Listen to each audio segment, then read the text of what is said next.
Welcome back. I'm Jerry Nissen. I'm here today with Mikee Tennant from Heart of the Mountain Hospice, Grand County's one and only hospice, and I think that's enough. Sounds good. Yeah, seems fair. Seems fair. Mikee, when is the right time for someone to start thinking about getting into hospice care or getting their loved one into hospice care? I think an important thing to do is have a discussion with your physician, your primary care physician. This is the physician that will stay with you even through hospice. You don't lose your physician. Okay, that's important. You keep your physician through your hospice care and have any discussion with him. Generally speaking, what the regulations say is 6 months or less of life to live. And so having that discussion with your physician, when all resources have been exhausted as far as trying to cure the disease process that you have, and Western medicine feels that there's nothing that they can no longer do. Right. Is generally speaking when people get admitted into hospice. Okay. So, and then from there, when people do get admitted to the hospital, what's interesting, and being new at hospice, I've not been at this long, but some of the things that I learned when coming into this position was quite surprising to me, and that is that a percentage of people, and I've read in studies anywhere from 26%, 14%, up to 42%, different variables, that percentage of people get discharged from hospice. Really? Yes. Now, that's something I wasn't aware of. And it's same here. And what's interesting is that I think what it is that when they get into hospice and they start getting this more contact and direct care and compassion and love and it's much more personal. The things that we bring into the home for our patients and stuff, Absolutely. something happens and the patient starts to get better and they get to the point where they really don't need our services anymore, so they will be discharged from us and then will just return to their regular care with their physician. And then down the road, if they need to be back in it, they can be readmitted at that time. Okay. So that's kind of a nice thing about hospice, and it was a surprising fact for me to find out too as well. So I think the reality is an awful lot of people feel that hospice, they make the decision they're going into hospice, it's a death sentence. Yes, I think there's a misperception of that too as well. And that's sad in my opinion, because when I look at hospice from this perspective, is I think what we're doing more than anything else is helping people live and live to the fullest. Not to die, but to live to the fullest and to make it so that they can have quality of life, before they die. And that's so important. And I think that's the misconception about hospice, is that we go in and the patient just kind of withers away, when in reality we come in, we're aggressive with handling their symptoms. We don't want them to be in pain. We don't want them to have these awful side effects from the disease process that they have. And so we do things to help them manage that. And in the process of that, a lot of times people get way better and they get discharged, which is wonderful. Well, that's neat. Yeah, it That's is. neat. I think the pain management and dealing with the side effects of medication and so on is something that hospice really does a good job at. Yes, very well. That your focus is really on helping people enjoy and make the best of the time. I mean, our focus is to help people live, live to the max before things go. What do you do? Is it just nursing, or as executive director?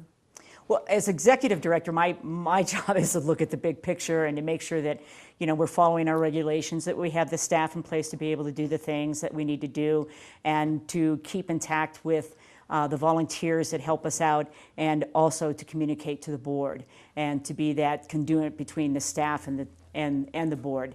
And what my philosophy is, everything is above board. There are no secrets. We all share information and we all meet together. And it's great because our staff comes to the board meetings and we all share information, and it really helps, I think, with the functioning of hospice, so that we're all on the same page. Now, do doctors actually, are they employed by hospice? Do they volunteer for hospice? How does that work? Well, the physicians, the primary care physician of a patient stays with them regardless. Okay. So if we have questions and concerns for the patient, that is one of the physicians, local physicians, patients, we call that physician and talk with him. It's like when a patient doesn't have a primary care physician, or that physician's out of town or unavailable for whatever reason, we have 3 physicians that do volunteer for us up here in Grand County. Dr. Rick and Dr. Darcy at East Grand Clinic, and then Dr. Randy out in Kremling, and they volunteer for us and make themselves available for us if we have, medical questions that we need to have answered and we don't have the availability of the primary care. So, okay, that's the exact question I was going to ask. So these guys volunteer in addition to having access to somebody's regular primary care physician. Exactly. You've got these other resources. Yeah, and they're absolutely wonderful. They have volunteered for the last, Randy and Rick for the last 13 years, and Darcy, who since moving up here and starting to work up here, has volunteered with us too as well. So it's a wonderful asset to have with them. Are there specific challenges you face up here in the mountains as a hospice? Yes. Compared to larger urban areas and the city areas, one of our main issues is volume of patients. And obviously we don't want to go out and solicit for increasing our volume, but because we're small volume. That would not be good, yes. Our small volume, but it you allows don't us want to increase the demand. That's right. One nice thing about that is it allows us more time to spend with the patients that we do have, number one. And number two, it does create more of a challenge in the financial end because of that, because we don't have a large volume, we don't have a lot of money coming in that respect. So a lot of our income is from donations. And as it stands right now, about 60% of our funds come from donations, and 40% come from Medicare and insurance billings and stuff like that. So the donation aspect of hospice is very much in need, and that's why we have fundraisers like the golf and the golf tournament out at the golf course. Pole Creek? Pole Creek, thank you. I was blanking out there. Pole Creek supports us a great deal there, and then Grand Lake Swim, we have that as well. That's swimmers, a crazy event. It's the coolest thing to see them swim across that lake. I admire every one of them for doing it, and they all individually raise a lot of money for us, which is wonderful and helps keep our program going. And we have personal donators too as well that send us money in memory of someone, or they just want to support the organization, and it's great. We have wonderful community support. Well, good. I'm here talking today with Mikee Tennant from Heart of the Mountain Hospice. You're watching Local Spotlight. We'll be right back.